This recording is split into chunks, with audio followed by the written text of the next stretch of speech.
yeah, DASH and MIND, just all of different kind of diets. But the problem is, if we really be determined to stick to those diets, a lot of people didn't know all the resources, but not really follow it. And then drink enough water, be happy and relaxing, and mindfulness, cycle to and practice. So then that's what big chemistry I'm very interested in. And adding cultural strengths, because we talk about cultural barrier all the time. Then actually to me, then I'm really now devoted on cultural strengths. And as a person practice mindfulness and all of those wisdom for a long, long time. So I'm really interested in introducing more into this mainstream. And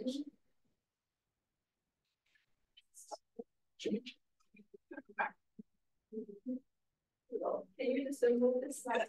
Yeah, I cannot do that. Yeah, this is more about our philosophy. From upstream, yeah, it says we usually treat the patient when they already seriously ill, already be diagnosed with some middle stage or end stage.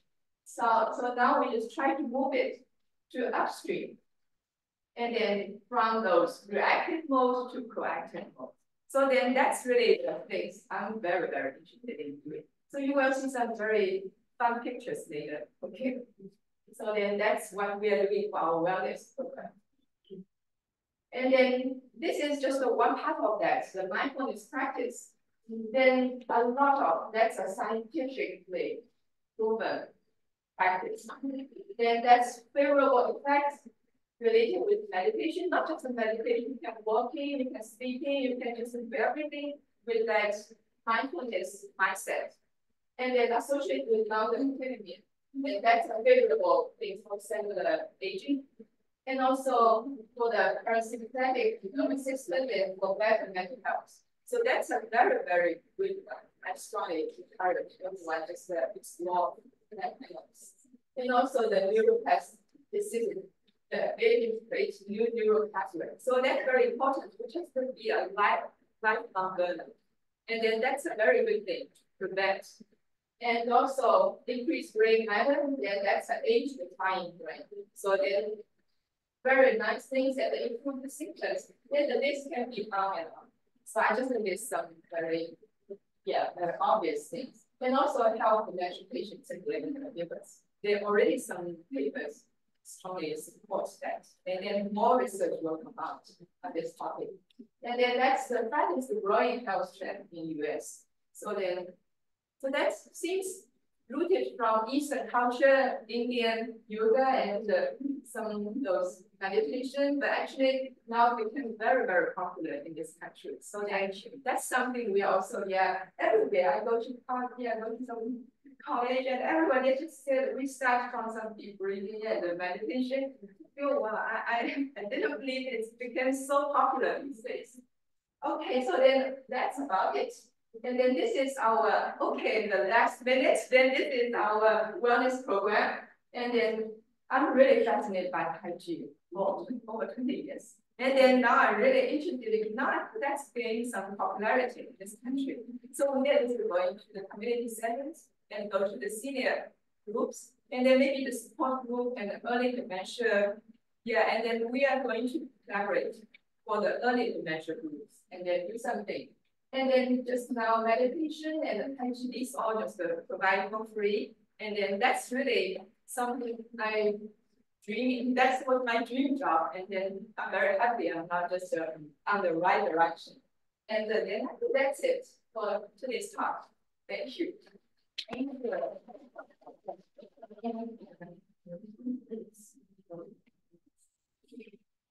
Thank you, Danny. And our next presenter is Dr. Christina Mariam. Yes.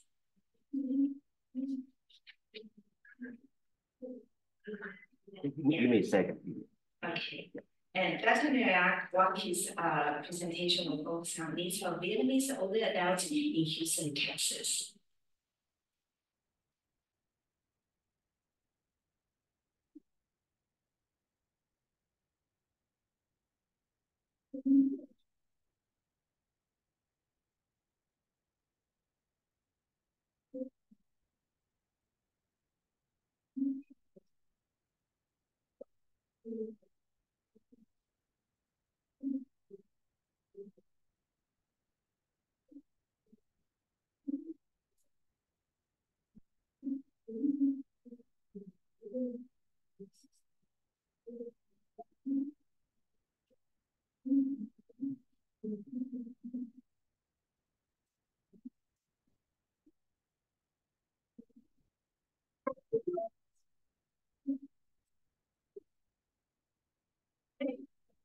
Next slide, I'm going to give you so many figures. Now, so that's very, very good. Okay, so I'm going to talk about Egypt. Vietnamese older adults here in this particular year, because I worked with them for 8 years.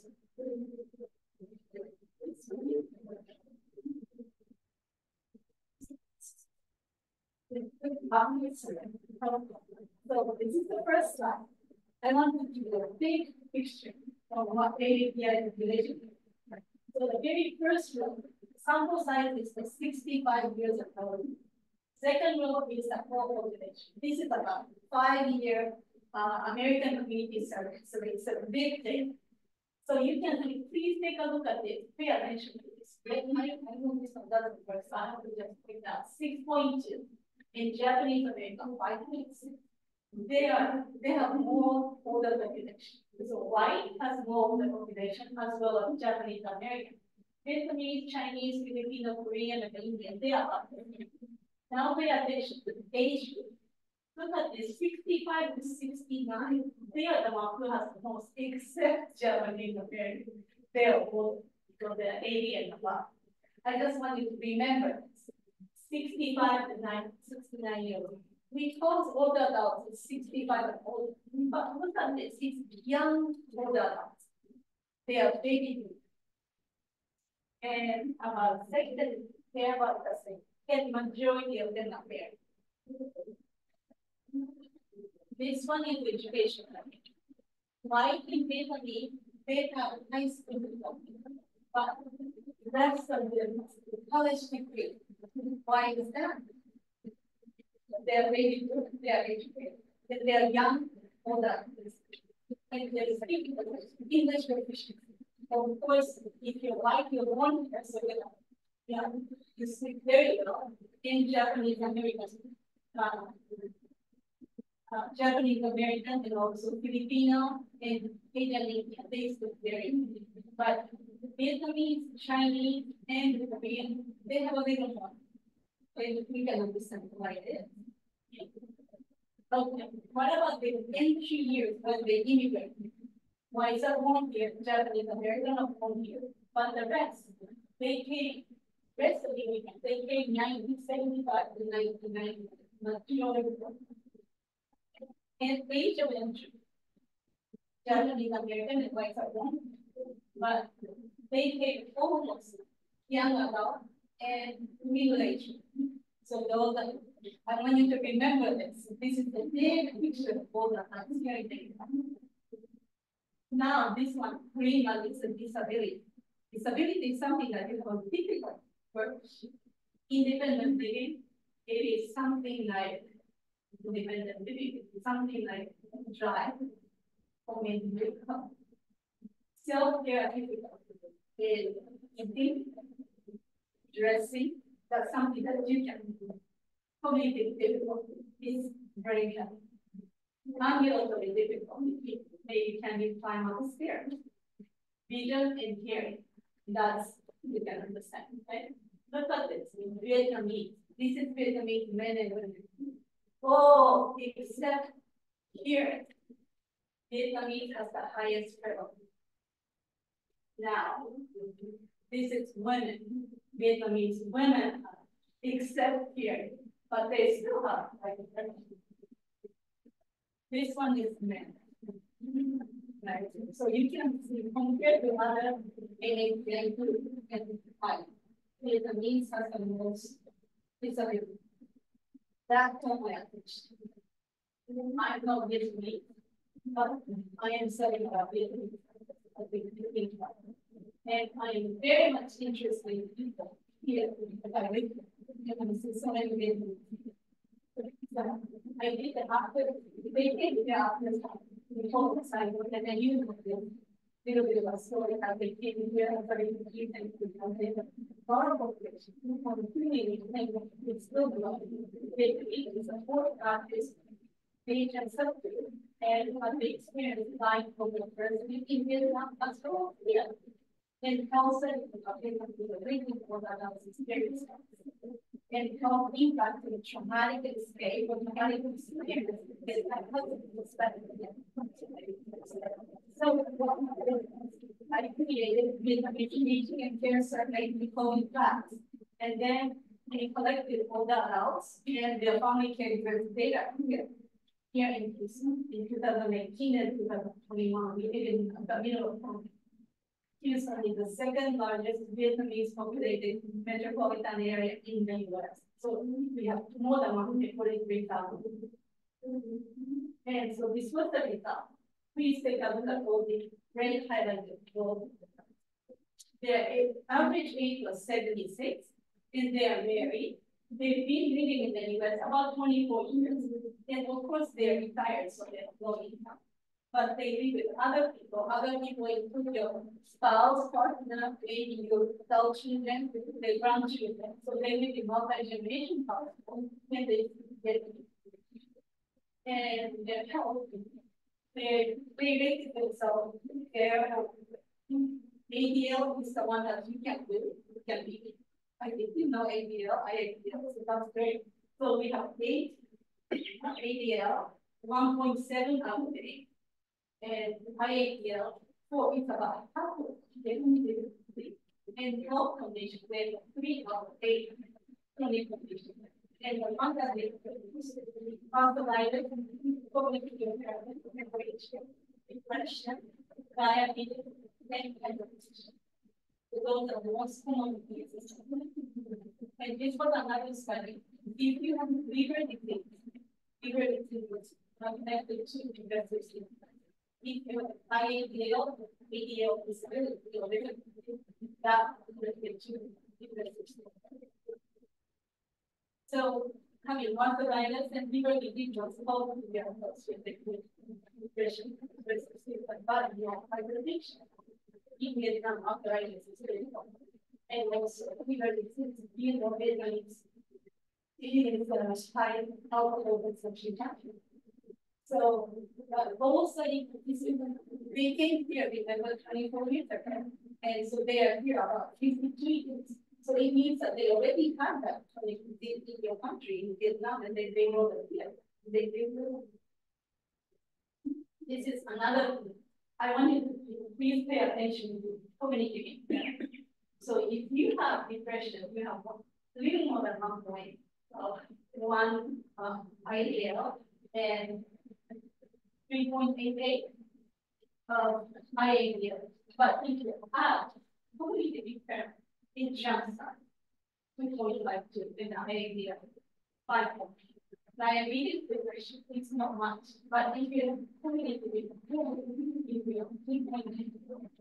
cognitive impairment with diabetes, diabetes, depression, and cognitive impairment, 3.75. So what this tells you, if you have a brain health, brain is not functioning right, you have more difficulty breathing. So what we need to do is, and also another data shows 82% of the adults have mild cognitive impairment, and 40% of them have dementia. Those are people who live with it. It's extremely high, but nobody was doing anything about it because they believe that memory issues are not coordinated. And memory loss is highly significant in Vietnamese. So what we need to do is we need to improve the level of dementia literacy in the community. So then demystify the Vietnamese Americans believe that memory loss is a normal complication. So what we did was we created community engaged dementia education programs. So we used this 9 stages of readiness, and we measured what's the Houston Vietnamese community's readiness about dementia education. And the result was say, stage 2 and stage 3.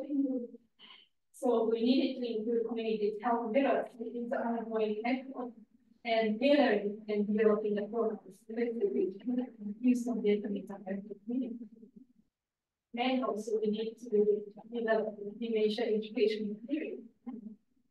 So this is the one that we made. This is the one we made. And we are very proud of it, and we are committed. So the next step, we have the material. But if we don't do anything about it, nothing happens.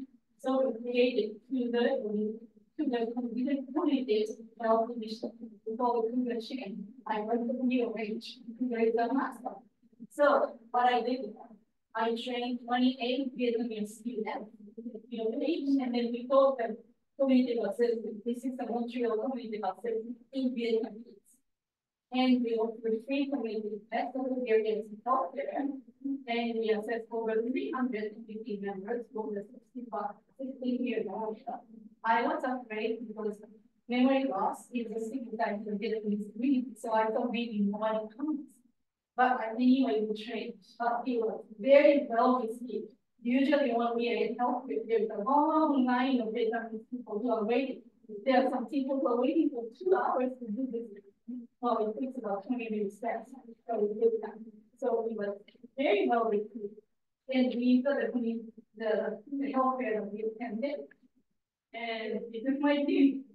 We had a lot of fun. And because they're all pre-med students, so their experience is something that they can do in their hand.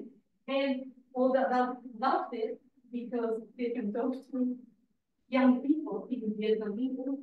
They're unsure about their Vietnamese because all of them are 1 year, but as they practice, they have confidence at least they can do it successfully. So this was our story, and they will continue for this coming year. Thanks very much. Thank you, Dr. Miyawaki, for this very in-depth sharing of your research finding. And our next presenter is Dr. Chu, and her focus is on creating solutions to improve quality of life for Asian American cancer survivors. Yes, we can use the mic.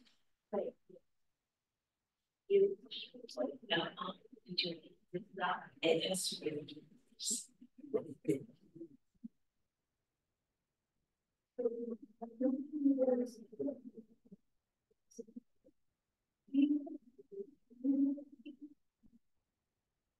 the traffic as well on that audience. So we want to do stuff like Friday after that. But I can get it started. Can you all hear me? Okay, great. And this is also working. I feel really lucky. Anyway, so I'm going to talk about creating solutions for Asian American communities. I really appreciate the first 2 speakers talk about the needs, right? Some of the issues here. But before I do that, since we're facing micro issue, and I'm going to do a quick, let's see, room temperature and all check. Okay, so now, raise your hand. Asian Americans are a model minority. How many people believe this is true? At least half of us, right? Now, Asian Americans are a model minority in health. How many of you believe that's true? All right, about 1/3. Okay, so this is a tricky question. Thank you so much for participating. Asian Americans are a model minority. This is actually a mix. And the typical Asian Americans are a model minority in health. This is even a bigger mix. Our speaker here just talked about it, right? Christina just talked about Vietnamese Americans. You look at the rates in terms of independent living abilities, cognitive dysfunction. Thank you so much. Oh, great. All right, this is all working. So Christina just talked about the needs among Vietnamese Americans, right? And our first speaker also addressed about the dementia issue. I mean, I think that rate is okay, but with increasing population, there are going to be issues, right? So I know we're very proud of being an Asian American and being the model minority, right? It's something we're very proud of.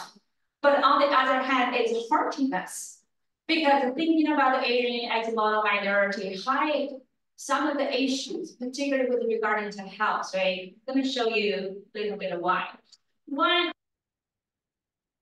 within Asian American community, we have more than 37 ethnic groups. So oftentimes, Christina showed you, right? So you can see some of the group are doing relatively okay, others are not. And oftentimes, we only look at the people who are doing okay, doing very well. We forgot about the groups that are not doing so well. Similarly, there's Asian American has the highest income inequalities within group. You look at the statistics like, oh, Asian Americans are highly educated, they earn so much, they're the top earners, blah, blah, blah. But they're also very significant portion are living under poverty line. And these are groups that really, really need help.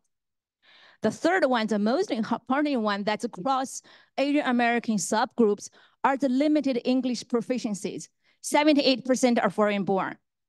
And this one is across all groups because with foreign born, it brought lots of other challenges in terms of health, in terms of adjustment to this country. And I'm gonna switch gear a little bit, talk about the cancer because cancer is actually leading cause of deaths among Asian Americans. This is the contrast with other ethnic groups where cardiovascular disease is the leading cause of deaths, right? But among Asian Americans, we don't really want to talk about it. We don't want to think about it. We think we're so safe. We think we're like, you know, bulletproof. We're the Avenger. We are not getting anything, including cancer, right? We don't go to screening. Asian American women, lowest HPV awareness, lowest mammogram screening. And AAPI have a highest risk liver cancer, but many people don't know. They walk around, they carry viruses, but they don't know, right? Because they have not get a chance to get tested. And the Southeast Asian have the high risk cervical cancer. But, you know, again, in contrast, HPV awareness was very low. So my colleagues and I, we had to propose this model called Asian American Model Minority Stereotype. So yes, we're proud that we are doing very well on lots of things, but there's also this a stereotype that treat every single Asian American as the same and treat every Asian American as the rich, crazy Asian, right? We're not. And many of them are not. And many of the patients serve in the clinic, many of the population community we serve here in Houston, across the country, they're not. And you can see that many of the issues are, first, you can see the water drop here. Oh, sorry, I can use this one. Yeah. Okay, I'll just point. So this is what we see. This is what we see for Asian American issues. What we see are water drop. In the ocean, you don't see them at all, right? That's why you don't see Asian Americans talk about in the health issue, the national stage. We are called the invisible group. We are the model. You don't see anybody talk about it, as if Asian Americans are doing very well. The second problem is why nobody's talking about it, because they lack data. There are not many data you can show. Christina did a wonderful job, show this data, but sometimes even the data there, people don't see it, right? Cannot interpret. And then why there's lack of data, right? First of all, not many researchers looking at the Asian American issue. Yes, we have lots of Asian American doctors, but we don't really have lots of Asian American researchers looking at public health, behavioral health, mental health, truly lacking. And then because all of this, right, our public engagement is also, how to say, we don't know, right? We think we're doing very well. Why do we have an issue? And the issues are hidden, right? People don't talk about it. There are lots of stigma in the community. Nobody want to talk about depression, anxiety, suicide. Nobody want to talk about cancer, right? So you have a lower level public engagement. So adding all of those. So these are the issues Asian American community have. This is what we saw, what to talk about in the media. So that's why it's a significant issue.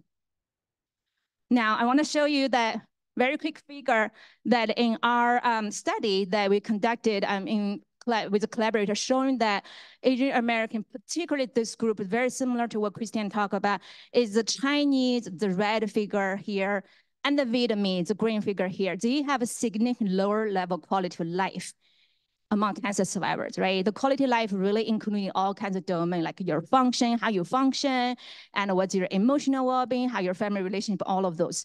I remember when we initially presented this to our community partner, they were offended. They were angry. They were like, We thought we lived so well. We're the proud Asians. How come the figure shows that we did not live as well as, you know, the other groups do? I said, that's okay. This is a fact. And a part of the reason is that, yes, we have somebody who are living very good life, but we also have lots of patients who are really underwater. And if we don't look at this, if we don't acknowledge this, don't help them, this is going to be continue, right? So I also wanted to show you some of the explanations here. For example, this is a voice from participants that we have worked with. And one is a stigma, cancer-related stigma. So one person told us that, you know, when she had cancer, she ran into friends she hasn't seen in a while, right?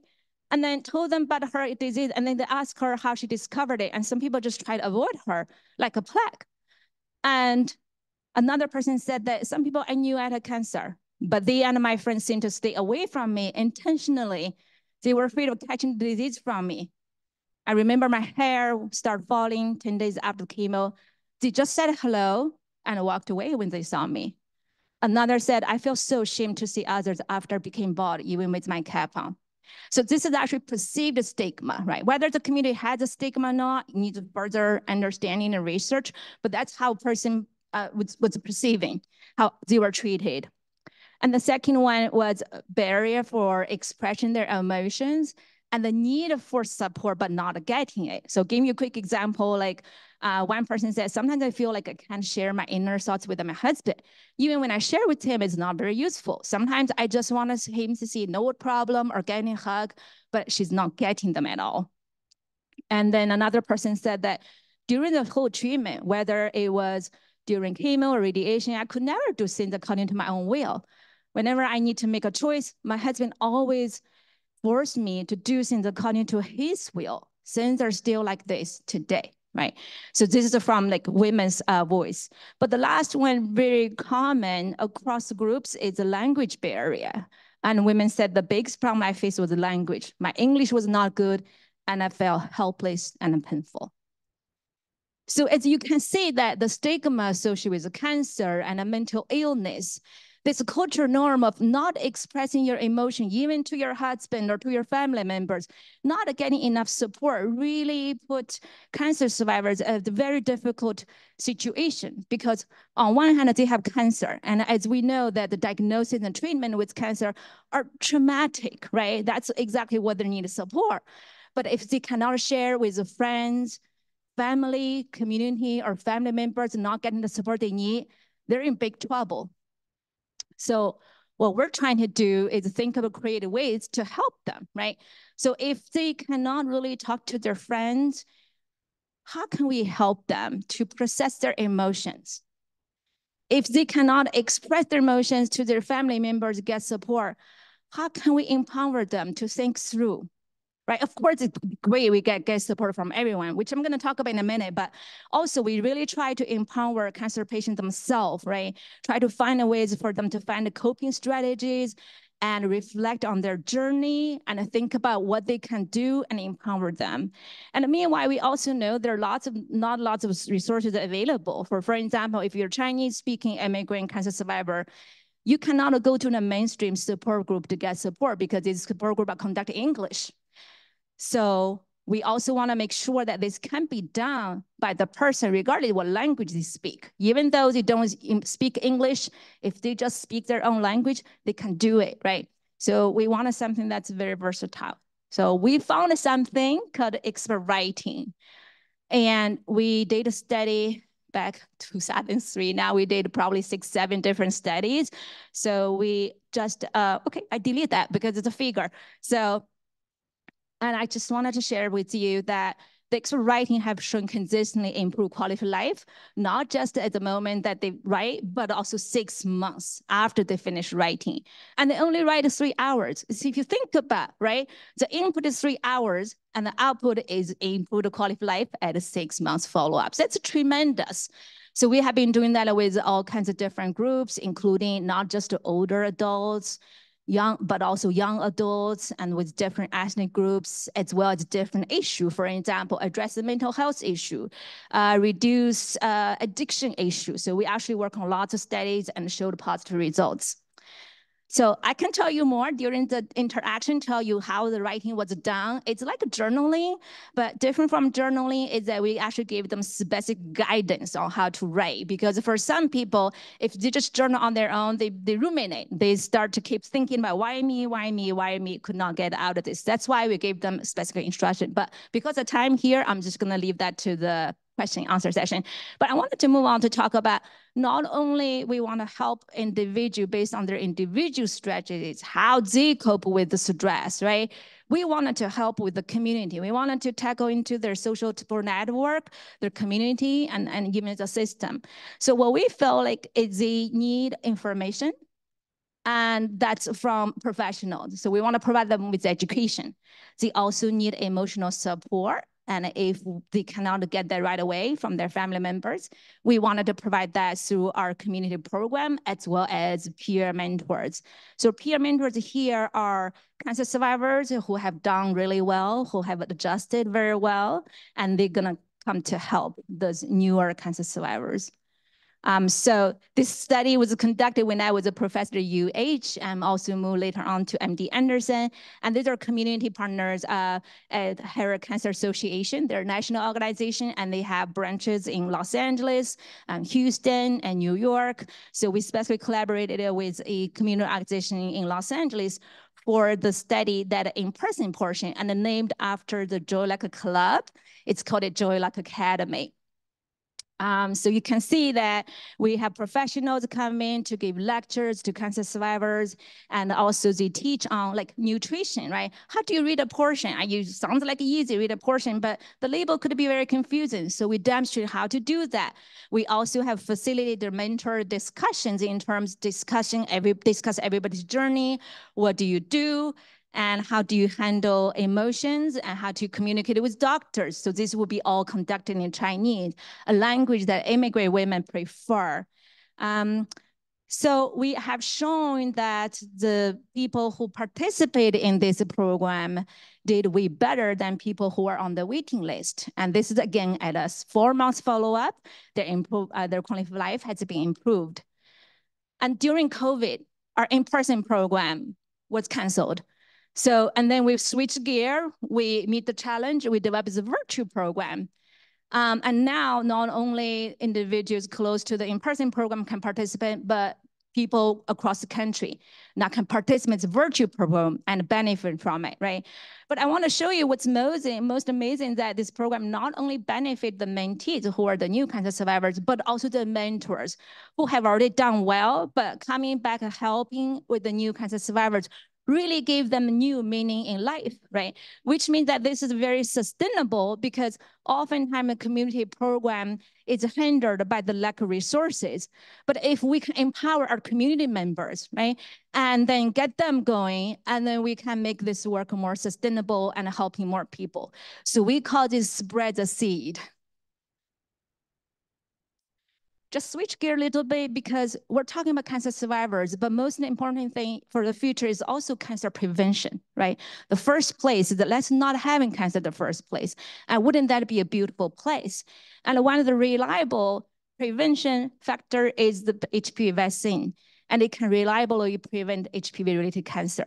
So right now we're doing another study in Houston area with college campuses to deliver vaccination to students who are not vaccinated. What we found is that we had received lots of requests from Asian American students. Many of them are not vaccinated, and they are very eager to now participate. So I wanted to leave as all the issues that we're facing are not just at the individual level, right? So at the individual level, a community level, system level, that's why we have to really work toward all these levels. I see lots of young people here as well. I think that, you know, working with you guys to see the hope of the future, we really need to address all the levels and provide equitable access to our community and build culturally relevant approaches to help them, right? Great. So the first thing is be aware. Now we all know that there is a mass of Asian American model minority. We need to gather data, and I'm so glad to hear the talk today throughout with the data, share knowledge with each other, and collaborate. So finally, I want to show you if we all get together, our community would become a better place. And finally, we also have an ongoing project to understand our needs among Asian American cancer survivors.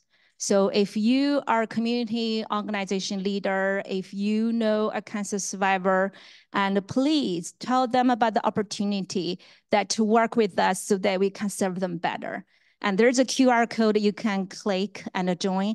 And our project leader, Dr. Dylan, is also sitting back. Dee, if you wanted to say hi to everyone. And feel free to talk to any of them, and Dr. Aviva Xu there as well. So feel free to talk to any of them about this opportunity. Thank you so much.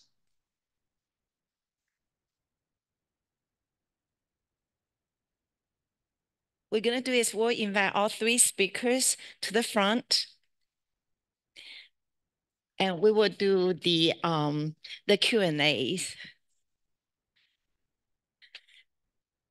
Right, so when we come over, Jolly.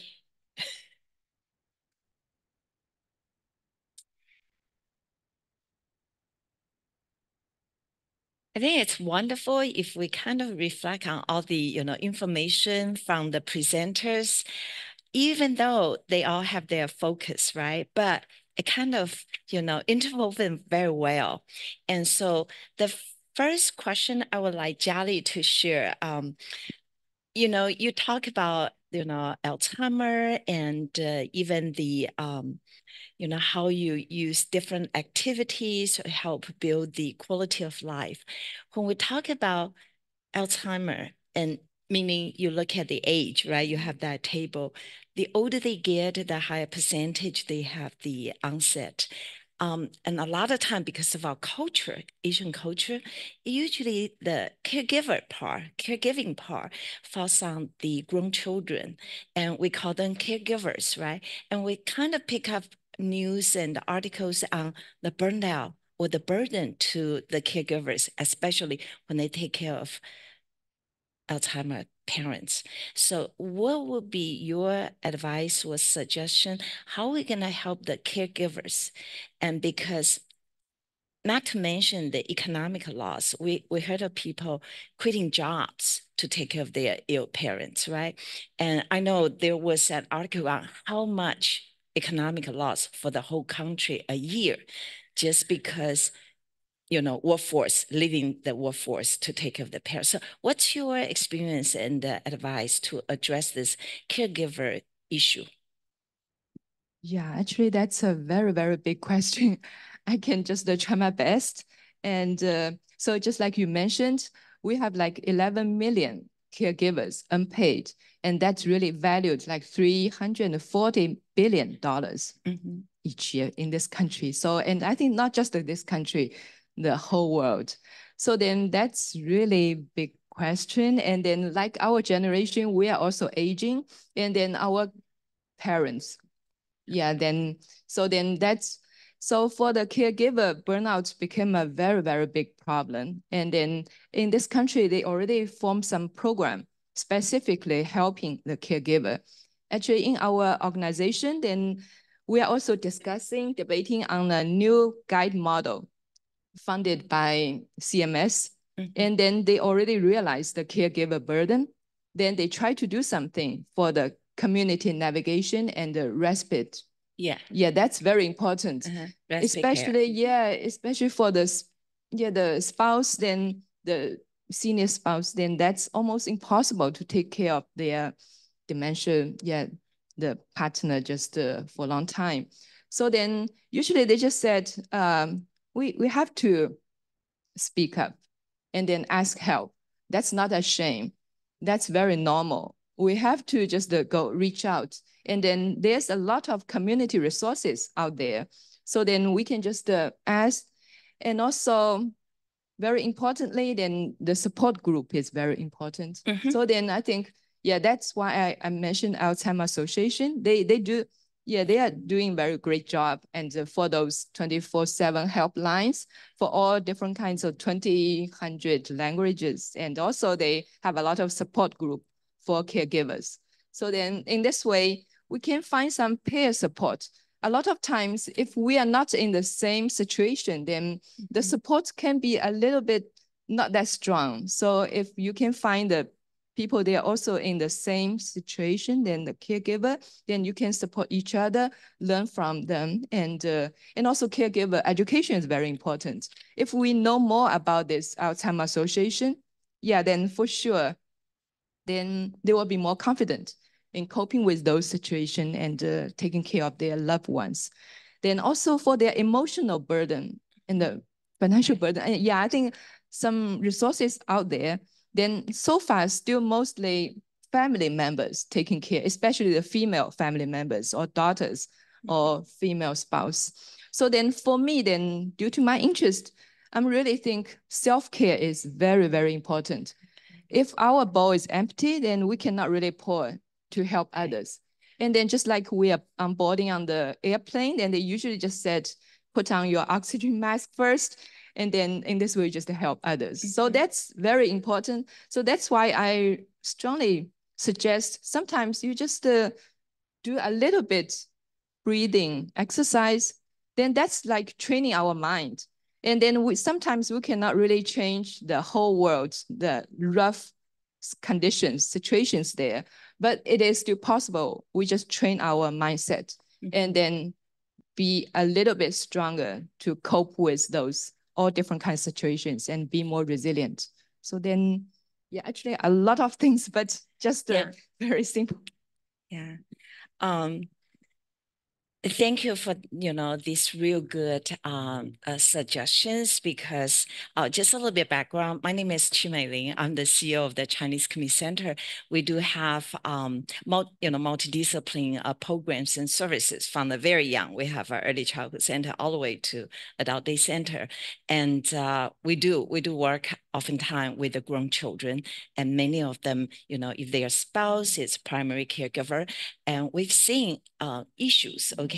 The burnout, even though they are not the person with the diagnosis, but they're the one that first feel the exhaustion. So we will look into, continuing the support group, the respite care. It's very important, and in language resource. And then, so Christine, Dr. Mariwaki, we heard this stigma issue, and then we heard what Jali presented for the Chinese, Alzheimer population. A lot of time the stigma, there's a commonality, right, between, Chinese, Vietnamese, or Asian culture. Do you see the stigma also being a very significant issue? In simply put, do we know how to ask for help? Do we even know, how we can acknowledge there's an issue, right? So different way of asking for help, seeking help, starting with breaking or overcome that stigma. Could you share some insight on that? When I was doing this VAX or CDEP, I asked the question in Vietnamese community, because in Japanese American community, we used to have that. I'm sure we still have that too, but it's getting less and less and less because we've been acculturated in this country and we talk about it more often and we try to be more open. So I asked them whether in Vietnamese culture, do they have this stigma about talking about mental health or brain health? And then some of them said yes, and some of them said kind of. I think the younger generation, they are much more open. When I ask my university student, they freely talk about it. Mm-hmm. And they all know my grandpa has dementia, my grandma has dementia, or my uncle has dementia. They freely talk about it. And so the solution, not solution, but the approach is the more we talk, the better we get, because we hear those words more often. Many older adults didn't know the difference between dementia and Alzheimer's disease, but they knew Alzheimer's disease because Reagan, well, somebody has an Alzheimer's disease. So they knew about Alzheimer's, but they didn't know what dementia was.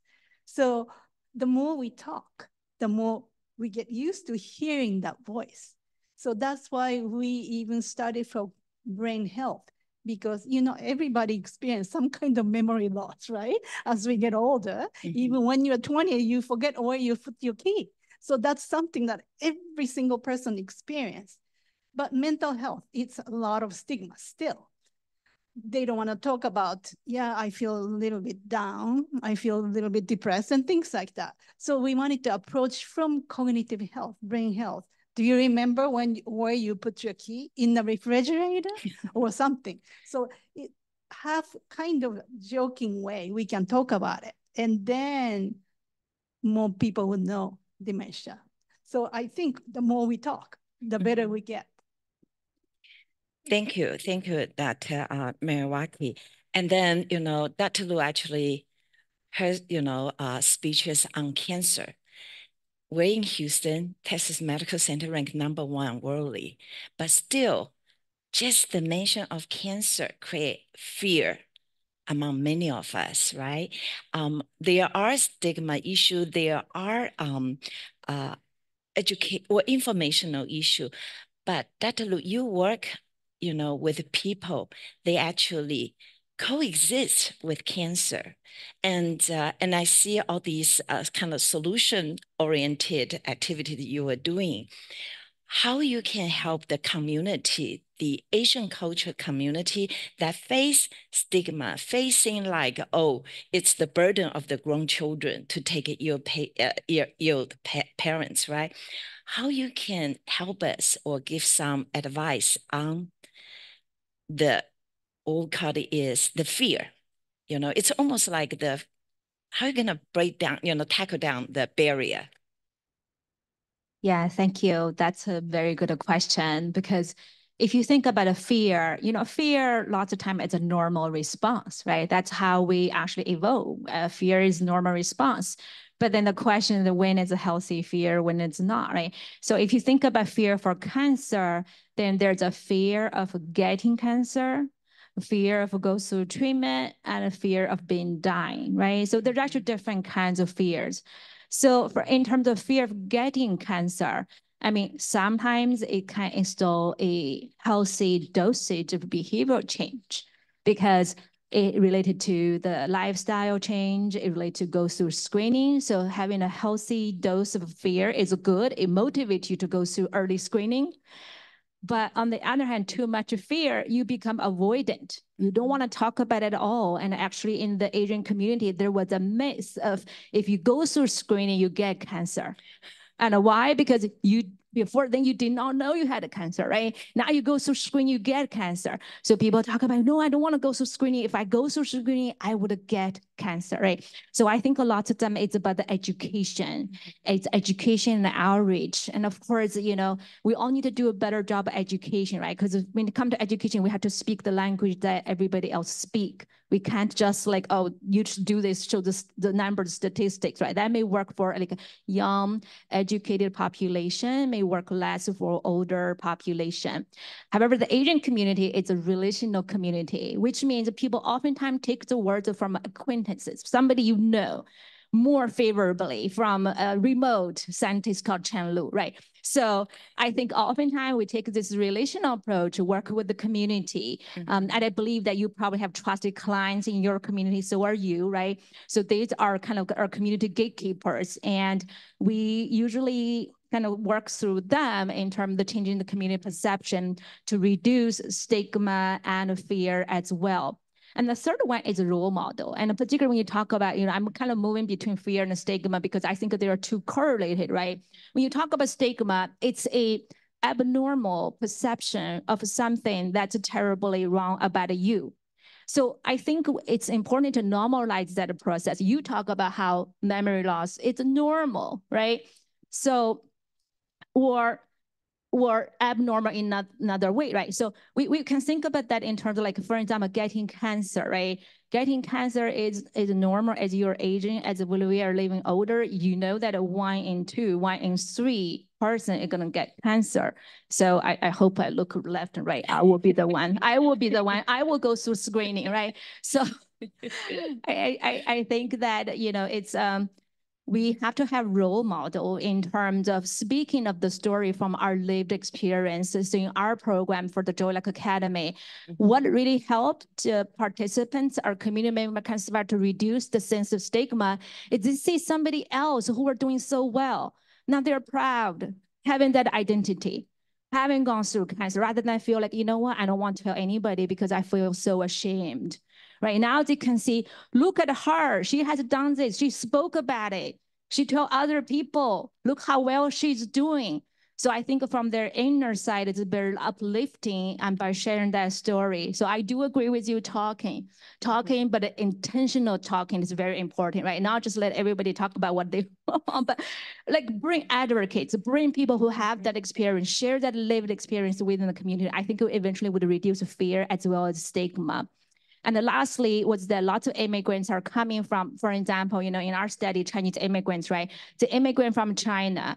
And back when cancer was a deadly disease, of course, they thought about death immediately, right? Because when you left a country where you think that, oh, everybody had a cancer who died, that stick with you. When you immigrate in a new country, 20 years after, you don't really get continued education, right? Right now for cancer, for example, breast cancer, the 5-year survival rate is pretty high. So now with the cancer, we're co-living with cancer.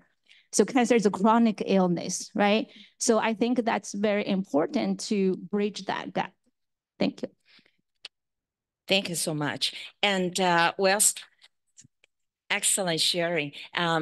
Any questions from the floor, from attendee? Yes, ma'am.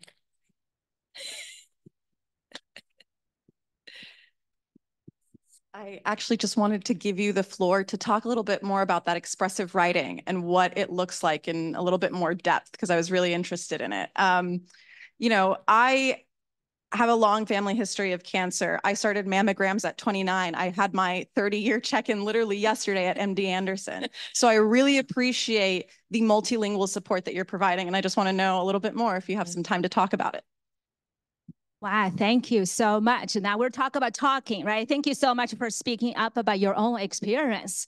And this is the way we make, a better community for everyone, right? So speaking more about the writing exercise that we did, there are actually lots of different ones we did. So I'll keep it short. It's actually a really long story because we did the study for 20 years. And the reason we did a study was 20 years. It was initially we started with a Western paradigm that was shown to be very effective for non-Hispanic white educated population. So we took that paradigm and we did it with our population. Guess what? It did not work. It not only did not work, it kind of hurt a little because what is the traditional paradigm is that we ask people to write about their deepest thoughts and feelings. So that actually worked for non-Hispanic white. But when we ask our Chinese immigrant cancer survivor to write about your deepest thoughts and feelings, that did not work. And I think a part of the reason is they were too traumatized. They were undergoing so much like perceived stigma, right? Write about it is sort of intrusive to them. But on the other hand, when they were asked to write about their experience getting diagnosed, receive treatment, and all through that, and they were able to write it down and said, oh, it's such a relief. Finally, I can tell someone. So many of them did not tell anybody else that they were diagnosed with cancer. So just being able to write about it was helpful to them. That's where our first study. Then we have to remember our community are evolving, right? Once we did the first study, I think that the community are also more educated about the presence of cancer. There were less stigma, still stigma, but less, right? And people are all more educated. And now at this time, actually, when we ask them, hey, what do you want to write, right? I always go back to my community members, ask them what they want to do, and I bring back with my theoretical, psychological expertise and kind of infuse them, right? And then they said that, I think you ask us to write about our stress and the impact of cancer on our life. We have so much to write. It was so difficult. It was so painful. It was very traumatic. So we had a lot to write about how cancer influenced our life and how much stress we had in our life and how much negative impact it had on us. So they write a lot about that. We start with that. And then we move on. So after that, as the first initial session, then we moved on, ask them to write about their thoughts and feelings, because now they can actually process that. And after they process their thoughts and feelings, and eventually ask them, was there anything that a positive happened to you? because of the cancer treatment, diagnosis, and everything. So, it was a question that they have never been asked, right? Because usually people think, oh, getting a cancer is very negative. It's all bad thing, right? But during cancer treatment, many people actually realize that the support from their family members and the medical team, and also they actually gained a new sense of purpose as well as themselves. So once they were asked to think about the question, think about the positive spin, and they were like, oh, I have something. I'm grateful for my family. And lots of Asian Americans are very self-critical. We blame ourselves for lots of things, right? We have very high standards for ourselves, blame ourselves for our failure, whatever, right? So, and then many of them said that, oh, I look at this, I think one thing I have learned is I have grown. I have grown to be more accepting of myself and my children. I wanted them, before I want them to do A, B, C, D, E, right? And then never is enough. But now I understand that I need to accept myself as well as others. So I think there's just a few examples. I don't know how much time we have. So we did about, I screened maybe more than 20 different writing instructions. We're still doing it. And that's a part of the reason we want everybody participation, right? So that we can eventually figure out what's best for what group. And a different age group are also different as well. So I'm going to stop there. And I'm happy to meet with anyone after the meeting, as well as in the future, if you wanted to talk more, because we're recruiting community advisory board to tell us what do you want us to do. So on my watch, we have 3 more minutes. There's a hand right there.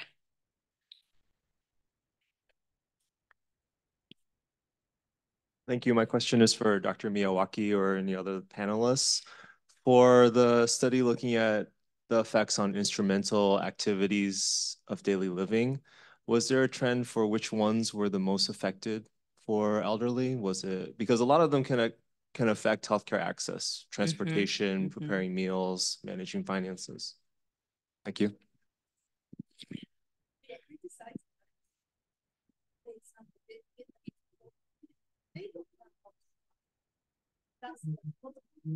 So that'll be a check because that's going to be difficult.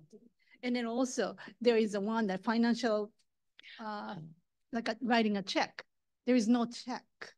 So that's, again, that doesn't apply. So the instrument itself may have to be changed. And then also someplace probably we can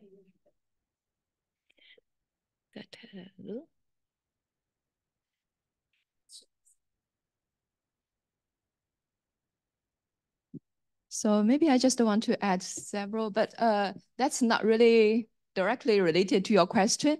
Maybe that's more about circle back to that fear question, because that was some question I'm very interested in. And then the fear of diagnosis for some type of cancer, ultimately, that's the fear of death. So then we are now just doing something about life cycle continuing initiative. Then that's about our own future care needs. And then we just do the ice-breaking things and then start to talk about it. And then I'm now also on the board of directors of a California organization. Then they are Chinese American Coalition for Compassionate Care. Then basically they know in Chinese community, we are really fearful about, and also just try to, that's the taboo. No one really want to talk about it. Then I think that should take some proactive measures. Then I think these days we encourage anyone reach their adulthood. They need to start to think about it. I think that's not a question we can really avoid that for forever. That's impossible. And just like I think Dr. Lu mentioned, even for me, then I start to think of this question when I turned 20. And then after the passing of my father, because of diagnosis of cancer. So then I think I did find great, I cannot say benefits, but some positive side from that. And then that even turned me to be a very spiritual person. And then these days I also joined that Institute for Spirituality and Health. So that's the last point I really want to stress. Spiritual care is very, very important for others and also for ourselves. So spiritual care, that's not really related to some organized religion. That's more about the connectivity. So everyone needs that connectivity with ourselves, some true self. And then luckily I did have my spiritual experience, and then I feel a stronger connection with the true nature of myself.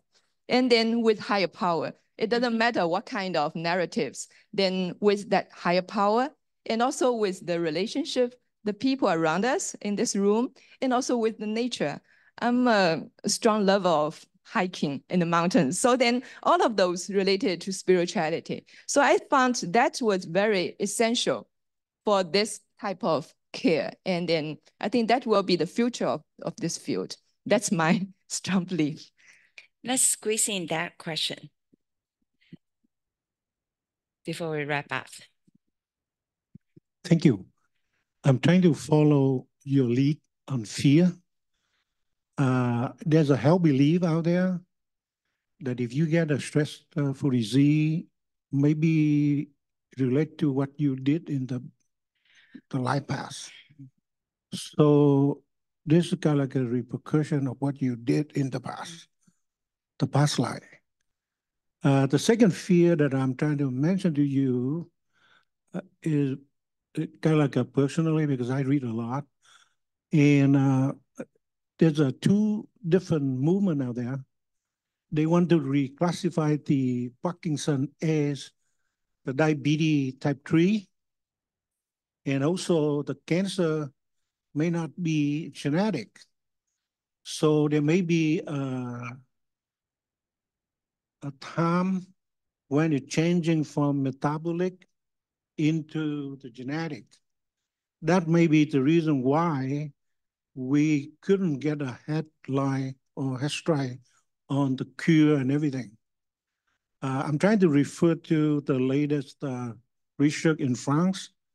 What they did is they doing the chemotherapy, and then the uptake is about 18%.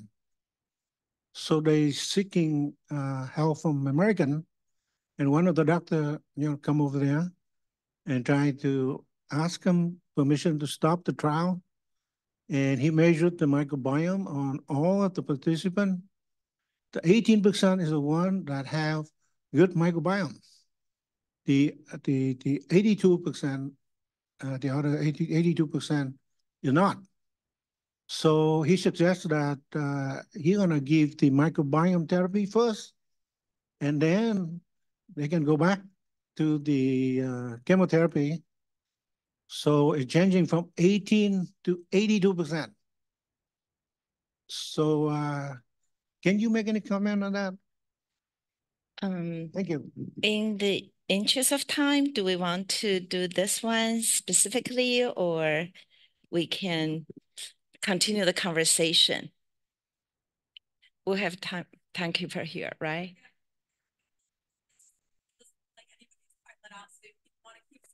Okay, all right. All right. Well, I think, if you visit Chinese Community Center, there's a Collins Elementary School across from the street, and they have this LED sign there. And oftentimes when there's no school news, I saw they put knowledge is power. It's like the Kippa Academy's motto.